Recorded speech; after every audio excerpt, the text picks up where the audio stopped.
అమ్మా నమస్తే. నమస్తే అమ్మ జయలక్ష్మి. అమ్మా, కళలో ఏం కనిపిస్తే మంచిది, ఏం కనిపిస్తే దాన్ని మనం చెడుగా భావించాలి? ఈ కళలకు సంబంధించి చాలా గొప్ప శాస్త్రమే ఉందమ్మా. మన ఋషులు రాసినవి ఉన్నాయి, సిగ్మండ్ ఫ్రాయిడ్ వాళ్ళు రాసినటువంటివి ఉన్నాయి. వాటిల్లో చెప్పిందంతా చూడాలంటే ఆ శాస్త్రం అంతా చదవాలి. శాస్త్రం అంతా చదివేంత ఓపిక తీరిక, దాన్ని నిత్యం ఎవరికి ఏం కళలు వచ్చాయి, దీని ఏది మంచి ఏది చెడు అని చెప్పేటటువంటి ఒక ప్రత్యేకంగా కూర్చుని చేసే పని కాదు కనుక చదవలేదు. కానీ ఏ ఏ ఎటువంటి కళలు వస్తే ఎటువంటి ఫలితాలు ఉంటాయి అన్నది ఫలితాంశంగా రామాయణంలో చెప్పింది ఏమున్నాయో అవి మాత్రం చెప్పగలుగుతాను నేను. రామాయణంలో కూడా రామాయణంలో ఉన్నాయి. కానీ అమ్మ, రామాయణంలో స్ఫురించని అంశం లేదని కదమ్మా. ఆయన వాల్మీకి మహర్షి స్పృశించనటువంటి అంశం అన్నది లేదమ్మా. అన్ని విషయాలు ఉన్నాయి. అప్పుడు ఉన్నటువంటి నాగరికత, ఆ నాగరికతలో ఎన్ని శాస్త్రాలు ఉన్నాయి, ఆ శాస్త్ర విషయాలు ఏమున్నాయి, అందులో చాలా మందికి అన్ని తెలుసు. పైగా చదువుకునే వాళ్ళు కూడా అందరికీ తెలిసి కూడా ఉండేవి. అంటే ఏ అంశం గురించి మాట్లాడినా ముఖ్యంగా మీరు రామాయణంలో నుంచి ఎగ్జాంపుల్ తీసుకొని చెప్తూ ఉంటారు. అన్ని ఉన్నాయి. అది ఒక కల్పవృక్షం అమ్మా. నువ్వు ఒక దాని పేరు చెప్పు, అందులో కనపడుతుంది దానికి సంబంధించిన విషయం. బాబా, అద్భుతమైన గ్రంథం. ఇప్పుడు కళలు, దశరథుడు రాముడికి వివాహం అయిన తర్వాత భరతుడు మేనమామల ఇంటికి వెళ్ళిన సందర్భంలో కొన్ని సంవత్సరాలు అయిన తర్వాత, అంటే 11-12 సంవత్సరాలు అయ్యి ఉండొచ్చు అప్పటికి. అంటే రాముడికి వివాహమైన 12 ఏళ్లకి 12 ఏళ్లకి దశరథుడు ఒకరోజు సభ చేసి చెప్తాడు, నాకు కళ వస్తోంది, కళలు వస్తున్నాయి, ఆ కళల ప్రకారం నేను ఎక్కువ కాలం జీవించి ఉండను అని చెప్పాడు.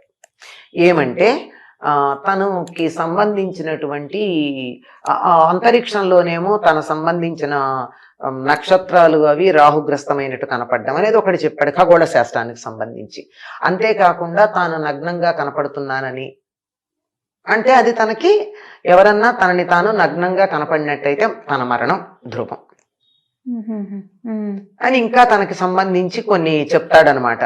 ఈ కారణంగా నాకు మరణం సమీపించింది అని నాకు అర్థమవుతోంది అని చెప్తాడు. ఇది ఒకటి. ఇది కాక అసలు ప్రత్యేకంగా సీతాదేవి హనుమంతుడిని చూసినప్పుడు, ఏమిటి ఇక్కడ ఈ కోతి కనపడింది, ఈ కోతి కలలోకి వస్తే బంధువులకి ఏదో హాని కలుగుతుందంటారు, ఆత్మీయులైనటువంటి వాళ్ళకి ఏదో కష్టం కలుగుతుందంటారు, ఏమిటి నాకు ఇలా కలిగింది, అందరూ క్షేమంగా ఉన్నారా లేదా అనుకుని మళ్ళీ అనుకుంటుంది, నాకు కళ ఏమిటి, నేను నిద్రపోతే కదా కళ రావడం, ఇది నిజంగానే కోతి, కళ కాదు అంటుంది. అంటే కళలో కోతి కనపడితే ఆత్మీయులకి హాని అక్కడ చెప్పింది. ఆ తర్వాత అసలు త్రిజట స్వప్న వృత్తాంతమే ఉంది.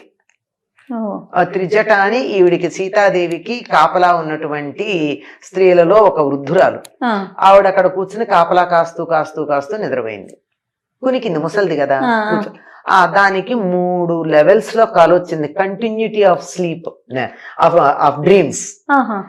కళలు కంటిన్యూ అవడం కూడా ఉంది.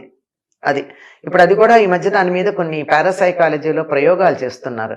ఒక కళ వచ్చి, నాకు మంచి కళ వచ్చింది అనుకో, బాగుంది, ప్లెజెంట్, ఆ కళ అనుకోకుండా మెళుకో వచ్చి ఆగిపోయింది.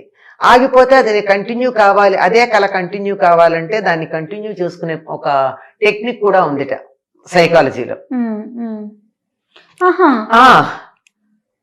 అద్భుతం కదమ్మా. అద్భుతమా? ఎందుకు వచ్చింది విషయం బాగుంది, కానీ అసలు కళ్ళే రాకుండా హాయిగా నిద్రపోతే ఎంత బాగుండు. అలా ఉంటుందా? ఒక్కొక్క రోజు అసలు ఏం గుర్తుండదు, అసలు కళలు ఉండవమ్మా. కొంతమందికి విపరీతమైనటువంటి మానసికమైన కార్యక్రమాలు నడుస్తూ ఉన్నప్పుడు మాత్రమే, యాక్టివిటీ ఉంటే మాత్రమే కళలు వస్తాయి. లేకపోతే హాయిగా ఏదో ఏనుగులు తొక్కినా తెలియనట్టు, పిడుగుపడ్డా తెలియనట్టు పడుకున్నారంటారే, అట్లా పడుకోవడం నిజమైనటువంటి శారీరక మానసికమైనటువంటి అద్భుతమైన విశ్రాంతి లభ్యమవుతుంది దానికి. ఆవిడ చెప్తుంది 3 రకాల కళలు చెప్తుంది. ఒకటి ఏమిటంటే, రాముడు ముందు ఇది 1000 హంసలు మోస్తున్న పల్లకీలో వస్తున్నట్టు, సీతాదేవేమో చంద్రుణ్ణి సూర్యుణ్ణి ఇలా చేతులతో తడుముతున్నట్టు, అట్లా. అలాగే తెల్లని ఎద్దులు కట్టినటువంటి రథంలో వస్తున్నట్టు, ఆ తరువాత ఏనుగు మీద, తెల్లని ఏనుగు మీద వస్తున్నట్టు, ఇలా కళలు వచ్చాయి అంటుంది. అంటే 3 లెవెల్స్ ఈవిడికి వచ్చింది. ఈ 3 కూడా శుభం. తెల్లని వస్తువులు వస్తే శుభం, తెల్లని ఎడ్లు ఆబోతులు అవి వస్తే శుభం, తెల్ల ఏనుగు వస్తే శుభం, ఈ తెల్ల హంసలు శుభం. ఈ తెల్ల ఏనుగు అన్నది మనకి బుద్ధుడి చరిత్రలో కూడా కనపడుతుంది. మాయాదేవికి తెల్లని ఏనుగు వచ్చి వైశాఖ పూర్ణిమ నాడు తనలో ప్రవేశించినట్టుగా కాలుస్తే ఆ తరువాత ఈయన పుట్టాడు, సిద్ధార్థుడు పుట్టాడు అని చెప్తారు. అంటే మహానుభావుడైనటువంటి వాళ్ళు. ఇది చాలా శుభప్రదమైనటువంటి కళలుగా వీటిని చెప్తారు. ఇది అయ్యాక రావణుడి పరిస్థితి కూడా ఆ త్రిజట కళల్లో వస్తుంది. నూనె తాగుతున్నట్టు, జుట్టు విరబోసుకున్నట్టు, నల్లని స్త్రీ జుట్టు పట్టుకు ఈడ్చుకెడుతున్నట్టు, రథం మించి లాగితే తల్లకిందులుగా పడుతున్నట్టు, ఆ పడ్డవాడు వెళ్ళక్కడ ఆ మలం ఉన్నటువంటి గుంటలో పడ్డట్టు, అందులో పడ్డవాడు లేచి అలా నగ్నంగానే వికటాట్టహాసం చేసి పరిగెడుతున్నట్టు, ఇట్లా చెప్తూ ఇలా చెప్తూ ఈయన అలాగే పరిగెత్తాడు. ఆ తర్వాత ఆయనకు ఇంద్రజిత్తు వీళ్ళందరూ తమ్ముళ్ళు వీళ్ళందరూ కూడా అట్లాగే ఒకళ్ళు మొసలినెక్కి వెళ్ళినట్టు, ఒకడు దున్నపోతునెక్కి వెళ్ళినట్టు, ఇట్లాంటి కళలు వచ్చాయి అని చెప్తుంది. ఇవన్నీ వాళ్ళ మరణాన్ని సూచించేవి అని స్పష్టంగా త్రిజట చెప్పింది. దీన్ని బట్టి మనకి ఏవి వస్తే మంచిది, ఏవి వస్తే చెడు. ఆ తర్వాత విభీషణుడు కనపడతాడు. ఆ విభీషణుడు తెల్లని గొడుగు కింద తెల్లని ఏనుగునెక్కి ఊరేగెడుతున్నట్టు కనపడతాడు. అంటే అది చక్రవర్తి అవుతాడు అని ఆవిడే ఆ కళ యొక్క ఫలాన్ని చెప్పింది. అంటే తెల్లని వస్తువులు శుభం, ఏనుగలు మంచి, ఎడ్లు ఆవులు హంసలు శుభం, దున్నపోతులు అంటే దాంతోపాటు గేదెలు కూడా అవి ఉంటాయి, అవి నల్లగా ఉండేటటువంటివి, మలము, నూనె, జుట్టు విరబోసుకున్నట్టు, ఇవన్నీ కూడా చెడు. నగ్నంగా ఉన్నట్టు, నగ్నంగా కనపడకూడదు, ఇలాంటివన్నీ మరణాన్ని సూచించేవి అని. కోతి కనపడితే బంధువులకు ఆపద నాశం కదా, ఆపదలు కలుగుతాయని. ఇట్లాంటివి మనకి ఈ కళల తాలూకా ఫలాలు కూడా చెప్పడం జరిగింది కనుక ఇవి జరిగినవి. అందువల్ల ఎటువంటి కళలు వస్తే బాగుంటుంది, ఎటువంటివి అని. అయితే కళల గురించి చెప్పేటప్పుడు ఏం చెప్తారంటే, వైద్యులు చెప్పేది ఏమిటంటే మనం తిన్న ఆహారాన్ని బట్టి దానికి ఫలం ఉంటుంది అన్నారు కళలకి. ఇప్పుడు స్వప్న శాస్త్రం గురించి చెప్పేటప్పుడు ఆరోగ్యకరంగా ఉన్నటువంటి వ్యక్తి సాయంకాలం భోజనం చేసిన తర్వాత 3 గంటల వ్యవధానం ఇచ్చి పడుకుంటే,